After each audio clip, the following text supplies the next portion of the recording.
মুমিনের ডিকশনারিতে হতাশা নেই, আমরা হতাশ হই না, আমরা নিরাশ হই না, আমরা ভরসা রাখি এক মহান সত্তার উপর। আওয়াজ করে বলুন, তিনি কে? শয়তানের মিশন হচ্ছে আমাদেরকে হতাশ বানানো। আমি স্টেজে ওঠার আগে সম্মানিত স্যার বলতেছিলেন যে আপনি একটু আশাবাদী করবেন আমাদের নারী শিক্ষার্থীদের ব্যাপারে, আমাদের ছেলে শিক্ষার্থীদের কয়েকটা ইস্যু স্যার বললেন যে কিছু ফ্রাস্ট্রেশন তাদের মধ্যে কাজ করে। আজকে আপনাদের ডিকশনারি থেকে ফ্রাস্ট্রেশনকে একেবারে অমিট করে দিয়ে যাব।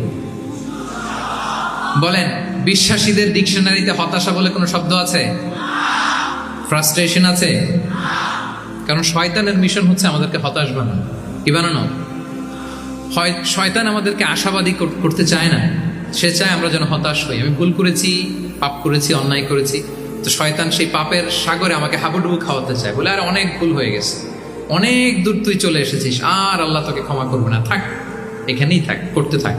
এরকম শয়তান টেম্পটেশন দেয়, প্রভোকেশন করে। কিন্তু শয়তান জানে না যে আল্লাহর রহমতের দরিয়া কত বড়। শয়তানের মিশন হচ্ছে আমাদেরকে হতাশ বানানো, আর আল্লাহর বাণী আমাদের হৃদয়ে আশা জাগায়, আশাবাদী করে তোলে। আল্লাহর এই কিতাবের, কোরআনের প্রতিটি আয়াতে পরতে পরতে পাবেন আপনি মোটিভেশন, ইন্সপিরেশন। আল্লাহু আকবার। লা তাহজান ইন্নাল্লাহা মা'ানা। মনকে তুমি বুঝিয়ে বলো আল্লাহ আছেন আমার সাথে। জাহাঙ্গীরনগর বিশ্ববিদ্যালয়ের আমার সুপ্রিয় শিক্ষার্থী বন্ধুরা, এই বাক্যটি নিজের জীবনের জন্য, নিজের জীবনের সাথে সেট করে নেন। মনকে তুমি বুঝিয়ে বলো আল্লাহ আছেন আমার সাথে। বিপদে আপদে, আমাদের লাইফে আপস এন্ড ডাউনস থাকে, সব মুহূর্তে আমরা এই কথাটা খেয়াল করবো যে কেউ যদি আমাকে হেল্প করার জন্য নাও থাকে, এক মহান সত্তা আছে। তিনি কে?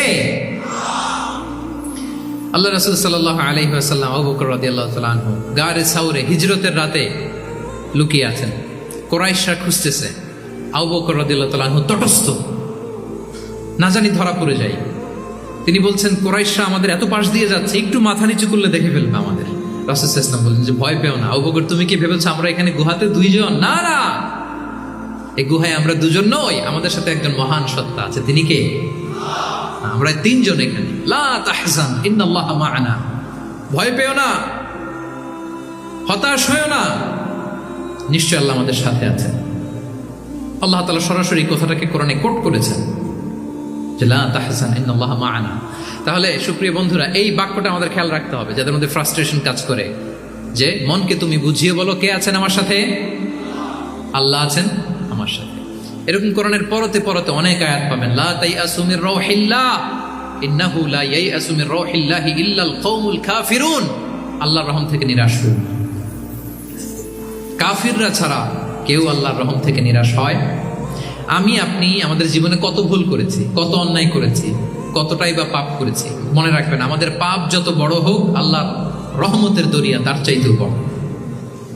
ইন্না মা'আল উসরি ইউসরা ফাইন্না মা'আল উসরি ইউসরা, and verily with every hardship there is an ease. প্রত্যেক কষ্টের পরেই থাকে স্বস্তি। এই বাক্যগুলো কি আপনাকে মোটিভেশন দেয় না?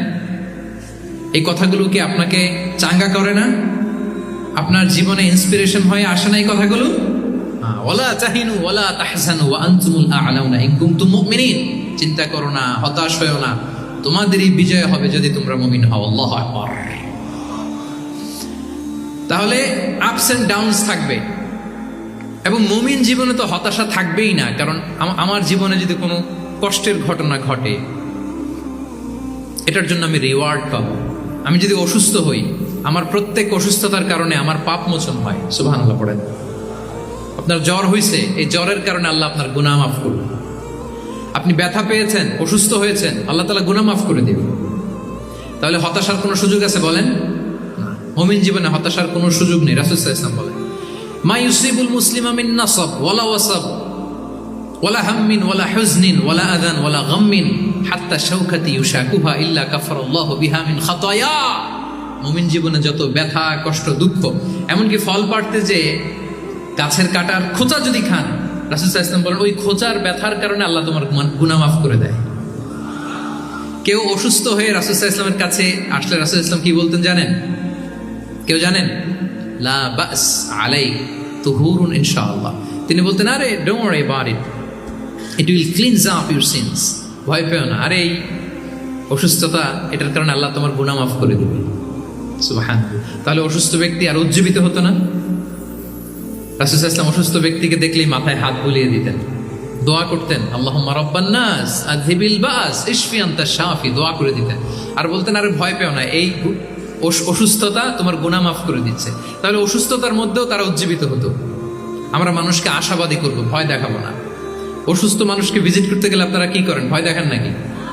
না, আশাবাদী করবেন, বলবেন যে আরে কি অসুস্থতা, আপনার দেখে দেখে অনেক সুস্থ লাগতেছে, বলতে পারবেন না? কিন্তু আমরা কি করি? কেউ অসুস্থ হইলে ওই অসুস্থতায় সবচেয়ে কষ্ট পেয়ে যে মারা গেছে তার হিস্ট্রি বলা শুরু করি। এরকম করে না অনেকে? ধরেন যে একজন ক্যান্সারের পেশেন্টকে দেখতে গেছেন, এইবার যে আপনার কোন খালা ক্যান্সারে কিভাবে ধুকে ধুকে মরছিল, ওই হিস্ট্রি আপনি বয়ান দিতে শুরু করছেন। বেচারা বাঁচবে? যা একটু সুস্থ ছিল ওইটাও তো অসুস্থ বানাই দিচ্ছেন। কি বলেন? তাহলে ইসলাম আমাদেরকে আশাবাদী করে। প্রিয় ভাই এবং বোনেরা, কি করে? আশাবাদী করে। আমরা যদি আমাদের কোনো প্রিয়জনকে হারাই, আমরা আশাবাদী হয়েই হারাই, কারণ তাকে আমি চিরকালের জন্য হারাচ্ছি না। আপনি আপনার আব্বাকে হারাচ্ছেন তো কি হয়েছে? বাপ হারায় তো কাঁদবে নাস্তিক। কি বলেন? নাস্তিকদের তো মরার পরে নাকি আর কিছু নাই। হ্যাঁ, দেখবেন আপনাদের সামনে সামনে অনেক কিছু বলে যে কিছু নাই, যা দেখি না বিশ্বাস করি না। একা একা যখন মৃত্যুর পরে কি হবে চিন্তা করে ওর দম বন্ধ হয়ে আসে। ইসলাম মানুষকে আশাবাদী করে। দেখেন আমরা কত দূর দেখি, কত দূর ভাবি। আমার দাদা মারা গেছে, এটা আমার কোনো টেনশনেরই কারণ না, কারণ আমি সবসময় ভাবি আমার দাদাকে আমি ওপারে যেয়ে পাবো, আমার আব্বাকে আমি হারিয়েছি তো ওপারে পাবো, আমার বন্ধুকে আমি হারিয়েছি, কাছের বন্ধুটা যে আমার জন্য খুব ইন্সপিরেশন ছিল, সাময়িক বিচ্ছেদ এটা আমাদের জন্য, কারণ আমরা ওই জগতে বিশ্বাস করি। আল্লাহু আকবার। তাহলে হতাশা আমাদের ডিকশনারিতে আজকে থেকে রাখা যাবে। ইসলামিক লাইফস্টাইল যদি মেনটেন করতে চান, you have to be optimistic. Clear কথাটা?